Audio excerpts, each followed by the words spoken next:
Malheureusement pour nous fans français, Backlash c'est dans moins de 3 semaines et la liste des blessés chez WWE s'allonge. Et bonjour à toutes et à tous, on se retrouve aujourd'hui pour mon récap de Raw du 15 avril 2024. Le show rouge est du côté de Montréal et le show s'ouvre avec la championne Rhea Ripley qui a une écharpe au bras et les larmes aux yeux. Ripley dit qu'on sait bien ce qui arrive maintenant. Ripley dit qu'après l'attaque de Liv Morgan lundi dernier, on lui a dit qu'elle sera coincée sur le banc des blessés pour quelques mois. Elle est en colère. Est-ce qu'on sait pourquoi? Car on lui a dit qu'elle doit abandonner ce qui représente le plus pour elle, son titre féminin de Raw. Ripley dépose le titre au sol. Ripley dit que Liv Morgan voulait se venger. Elle aurait pu avoir du respect envers Liv si elle était venue en face d'elle, mais Morgan est venue l'attaquer dans son dos comme une lâche. Alors c'est un avertissement pour celle qui va remporter son titre féminin. Lorsqu'elle va revenir, elle reviendra pour du sang. Elle ne sera pas simplement partie à cause d'une blessure, mais bien parce que la police devra l'enfermer en prison après ce qu'elle fera en coulisses. La musique de Liv Morgan va retentir et elle arrive en rigolant.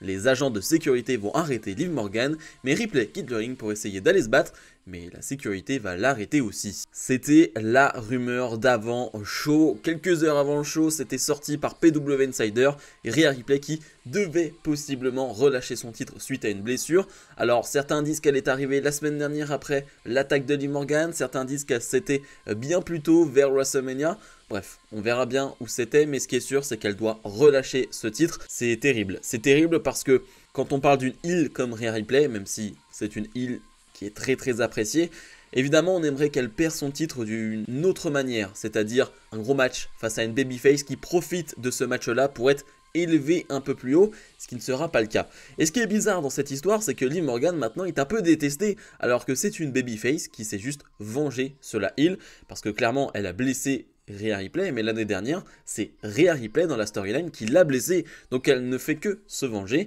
mais le public va du coup lui en vouloir, donc est-ce que c'est bien réalisé? Je ne sais pas. Ce qui est sûr, c'est qu'on n'aura donc pas Rhea Ripley du côté de Backlash, mais à la limite, j'ai envie de dire, le plus important, c'est qu'elle se soigne. On parle de plusieurs mois d'absence, qu'elle revienne en forme, qu'elle se soigne bien de son côté, et pour le titre de championne de Raw, on n'a pour l'instant pas de nouvelles.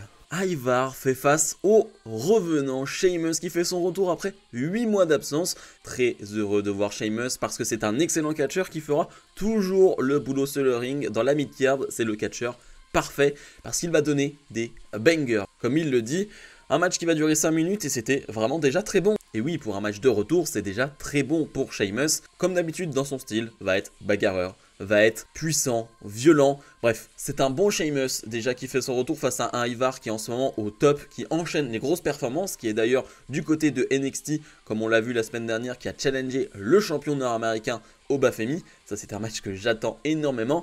Donc ouais, ça fait plaisir de voir Sheamus. Sheamus qui va évidemment remporter ce combat. Allez, petite touche négative, c'est que Ivar challenge le champion nord-américain de NXT au Bafemi. Une semaine après, il perd en 5 minutes face au retour de Sheamus. En termes de crédibilité, forcément, il perd un peu et je trouve ça un peu dommage. Triple H arrive sur le ring. Triple H dit que la foule est en feu ce soir. Triple H dit que c'est difficile à croire qu'il y a seulement 8 jours, on était dans le plus grand WrestleMania de tous les temps. Une toute nouvelle ère a commencé. Adam Pearce dit que la nouvelle ère touche aussi la division par équipe.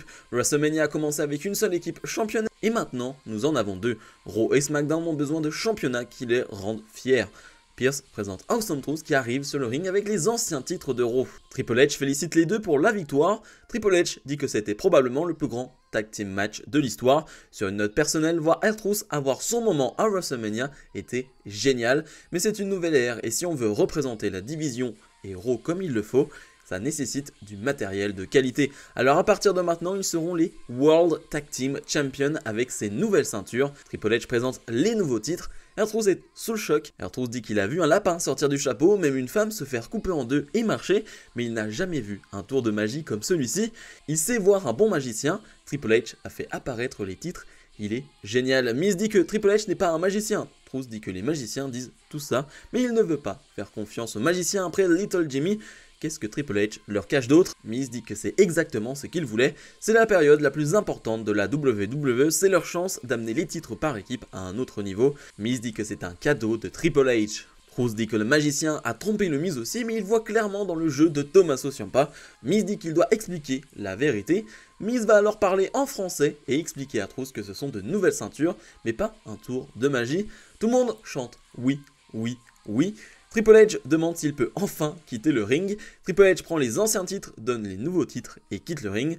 Awesome Truth pose sur le ring. Adam Pearce demande à R-Truth pourquoi il a fait fuir le patron. Truth répond que Triple H n'a jamais été là. C'était Ciampa. Pearce dit que maintenant, il reste à déterminer qui seront les prochains aspirants pour le titre par équipe. Il y aura un match d'aspirants maintenant. C'était bien marrant. C'était vraiment très marrant pour le coup. J'ai rien à dire là-dessus. On peut se plaindre ou non du booking de Awesome Truth. Mais franchement, le segment était très drôle. Vraiment, ce qu'il se passe entre R-Truth et Triple H. Triple H, il a deux doigts d'exploser de rire à chaque fois. Et il y a de quoi. Il y a vraiment de quoi. Tout ça pour nous amener les nouveaux titres de champion par équipe. Et non d'euros, les nouveaux titres de champion du monde par équipe. Ils sont vraiment très jolis, alors ils ressemblent aux titres de champion du monde poids lourd, mais ils sont vraiment très beaux. Vraiment pour le coup, c'est des très beaux titres, bien plus beaux que ceux d'avant. Ça c'est une très bonne chose, on aura plus ce côté Raw, SmackDown avec le bleu, le rouge aussi imposant. Je suis vraiment content, le segment était bon et les titres sont vraiment très jolis. On enchaîne donc avec un match à 3 équipes pour déterminer les premiers challengers au titre de champion du monde de R-Truth. Et de mise, on a donc DIY, Creed Brothers et New Day dans un combat de 7 minutes. C'était vraiment très bon, ça va mériter les This is Awesome du public de Montréal. Surtout c'est un match à 3, on va donc avoir un membre de chaque équipe sur le ring, donc c'est bien un match à 3 sur le ring et ça j'aime beaucoup. J'aime beaucoup le fait à chaque fois qu'on ait 3 catcheurs sur le ring, ça rajoute quelque chose d'autre. On sait à quel point la WWE est vraiment très forte dans ses matchs à plusieurs, dans ses matchs à 3 et à chaque fois il le prouve dans ses matchs par équipe. C'est vraiment excellent, ça va à 2000 à l'heure, énorme performance de la part de DIY. D'ailleurs, c'est toujours très drôle parce que Ciampa va se faire appeler Triple H par le public. Alors, c'est marrant, mais ça peut être un peu lourd, j'imagine, à la longue, peut-être pour Ciampa, même s'il en joue. Hein, vraiment, il joue avec ce côté DX, avec Johnny Gargano. Mais attention à ce que ça ne prenne pas le pas non plus sur Ciampa. C'est toujours important de garder sa propre personnalité, je le rappelle. En tout cas, c'est un vrai bon match. Le New Day pense avoir fait la différence, mais finalement, c'est DIY qui vont mettre deux énormes kicks dans la tête de Xavier Woods, je crois, pour faire le tomber. 1, 2, 3. Victoire de DIY qui sont donc les premiers challengers de Awesome Truth. Pour être honnête avec vous, je ne serais pas totalement étonné que dès la première défense de titre, Awesome Truth perd des titres et DIY deviennent les nouveaux champions.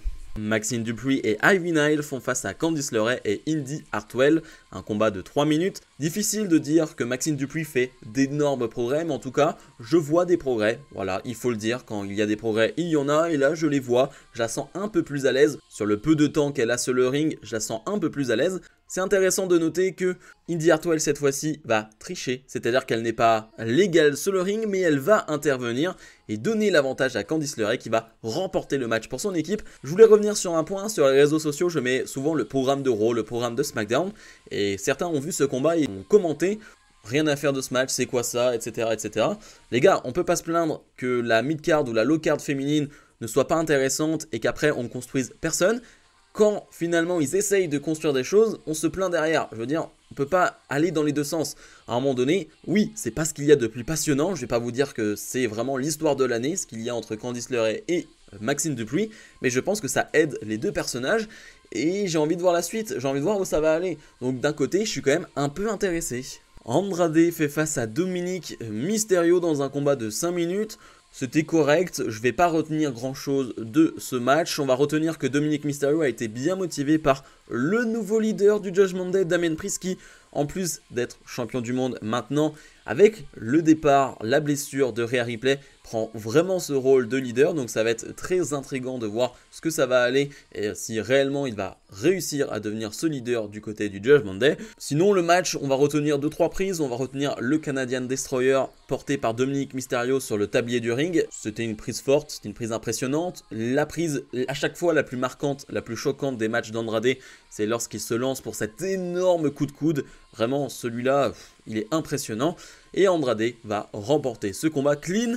Après le combat, JD McDonagh va s'en prendre à Andrade, mais Ricochet vient faire le save. Je sais pas trop ce que ça veut dire, mais ce qui est sûr, c'est que Ricochet est lui aussi dans les histoires avec JD McDonagh. Donc c'est plutôt logique de le voir apparaître à ce moment-là. Chelsea Green et Piper Niven affrontent Katana Chance et Kayden Carter, un combat de 2-3 minutes maximum, quelque chose comme ça.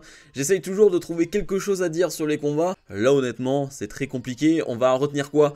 le petit saut de la part de Katana Chains sur le dos de Kayden Carter qui était sur les épaules de Chelsea Green. C'est tout ce qu'on retiendra de ce combat, hein, franchement, parce qu'ensuite Piper Niven va faire toute la différence pour son équipe et Chelsea Green va faire le tomber comme si c'était elle qui avait fait toute cette différence-là, comme si c'était elle finalement le MVP de ce combat.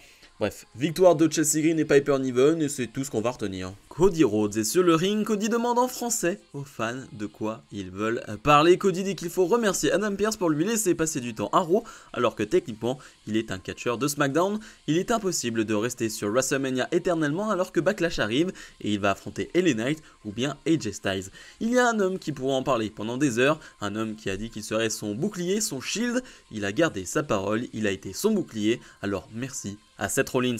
La foule a chanté merci Seth. Cody dit qu'il aimerait parler d'un autre ami, The Rock. C'était une nouvelle pour lui de voir que The Rock a fait un entraînement de 10 semaines avec les meilleurs coachs. Il ne pense pas que The Rock a juste un match à offrir. The Rock a beaucoup plus que ça à nous offrir. À la façon du Rock, le Rock a dit qu'il allait encore le faire saigner. Cody Rhodes dit que le Rock a sûrement raison, il va sûrement encore saigner, mais aucun entraînement ou préparation ne peut empêcher le fait que s'il saigne, The Rock va aussi saigner. Quand on parle du Rock, on parle aussi de la Bloodline, mais la semaine dernière, on a eu l'introduction de Tama Tonga par la demande du chef de tribu, mais Roman Reigns n'était pas là. Alors il a beaucoup de questions sur le sujet, donc il aimerait nous présenter quelqu'un qui connaît bien la Bloodline, son ami Jey Uso. Jey Uso arrive sur le ring sous une énorme ovation. Cody dit que Jey est l'aspirant numéro 1 pour le titre de champion du monde. Raw sera le show de Jey Uso et Jey est celui qui le mérite le plus. Jey l'a aidé à terminer son histoire à WrestleMania, alors il aimerait l'aider avec le Judgment Day comme Jey l'a aidé avec la Bloodline.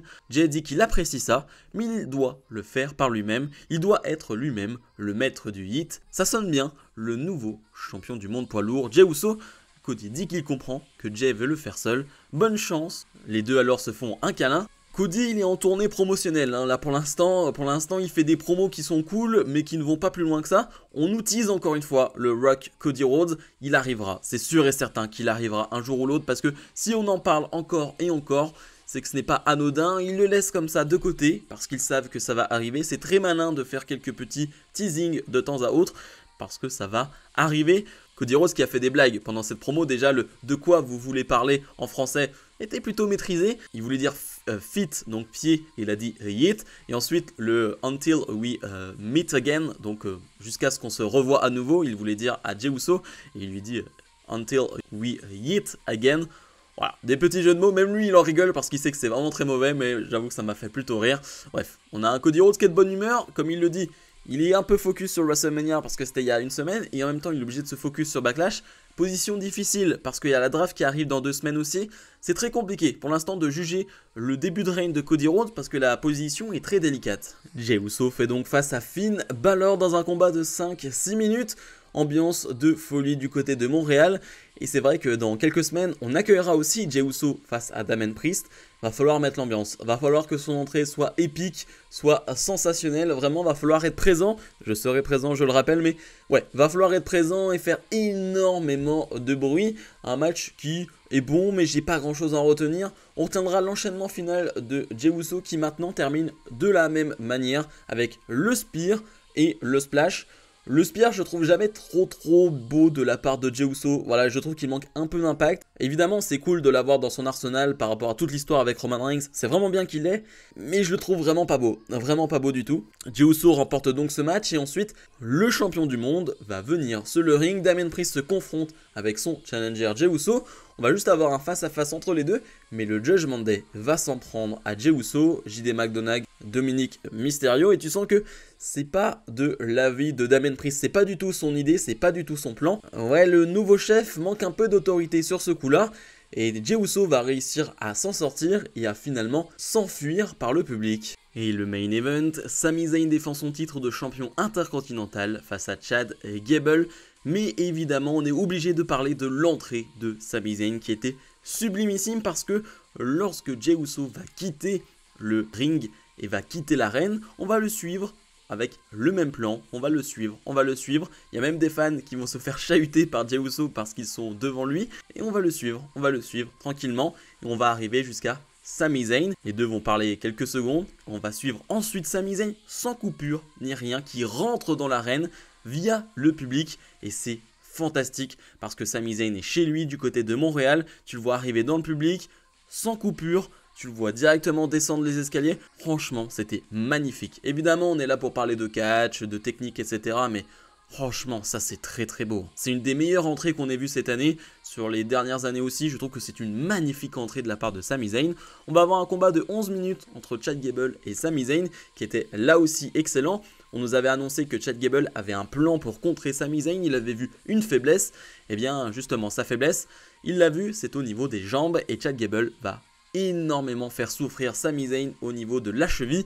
Il va lui porter énormément d'ankle lock, de prise de soumission à ce niveau-là, ce qui va empêcher Sami Zayn de prendre de l'élan, de prendre de la vitesse à plusieurs reprises. On parle de prendre de la vitesse par exemple pour son Helluva Kick.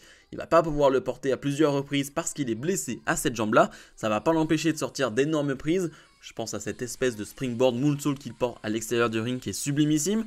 Il y a un moment aussi qui est très intéressant, c'est que lorsque Sami Zayn veut porter le sharpshooter. C'est prise mythique, on a à Montréal, Bret Hart, etc.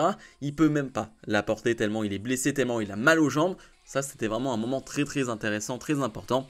Sami Zayn va réussir tout de même à faire la différence et à remporter ce combat. Vraiment très très très beau combat. Sami Zayn célèbre sa victoire avec sa famille. Et comme on pouvait s'y attendre, Chad Gable va s'en prendre à lui avec une German suplex. Il va ensuite le ramener sur le ring et le bloquer au niveau du coin et lui porter un magnifique ankle lock. On s'en doutait un peu de ce heel turn, en plus avec la célébration, Sami Zayn avec sa famille, la manière dont c'était filmé, bon, on commence à comprendre que oui, c'est à ce moment-là que les heel turns arrivent, et il est arrivé. Je suis intrigué, je laisse faire. Je trouve qu'en termes de crédibilité, c'est compliqué quand même d'avoir à nouveau un Gable Sami Zayn qu'on aura sûrement à Backlash France, je n'en doute pas. Évidemment, la physionomie sera totalement différente avec un Gable qui sera heel, mais c'est vrai qu'il a perdu beaucoup de matchs. Est-ce qu'il est crédible encore pour aller affronter Sami Zayn? Je ne crois pas, mais on va faire passer ça avec le heel turn. On va voir. Je suis intrigué comme je l'ai dit, Gable est un bon babyface, en heel on va voir ce que ça va donner. Est-ce qu'il n'aurait pas besoin de quelques alliés avec lui? Je pense par exemple aux Creed Brothers, pourquoi pas, ça pourrait les aider, ça pourrait les former eux aussi, on verra bien. Bilan 2 € du côté de Montréal, la note va monter grâce au public de Montréal, on va être sur un bon 8 parce que c'était un bon show mais surtout l'ambiance était géniale de A à Z. Évidemment sur le main event avec l'arrivée de Sami Zayn, on est monté d'un niveau bien sûr en termes sonores, mais globalement c'était un bon show, je trouve qu'on a eu de la comédie, on a eu des moments un peu tristes avec le fait que Rhea Ripley doive relâcher ce titre. D'ailleurs pour parler vite fait de Liv Morgan, elle a fait justement une petite interview en disant que ah ouais, vous voulez me huer, vous voulez me détester alors que en fait je ne fais que me venger, ok. Et là tu sens que ça peut vriller du côté de Liv Morgan, je suis partant. Je suis dans le train Liv Morgan et on verra où ça nous mène. Mais voilà, globalement c'était un bon show, le segment avec Triple H et R-Truth et Miz était vraiment très drôle. Vraiment il était très drôle, les ceintures sont vraiment sublimes. Ouais, dans l'ensemble c'est un bon show, 3 heures c'est parfois difficile à faire passer, hein, soyons honnêtes, mais on y est arrivé. En tout cas, comme d'habitude n'oubliez pas de mettre le pouce vers le haut, de vous abonner. Nous on se retrouve dès demain pour mon récap de NXT. Salut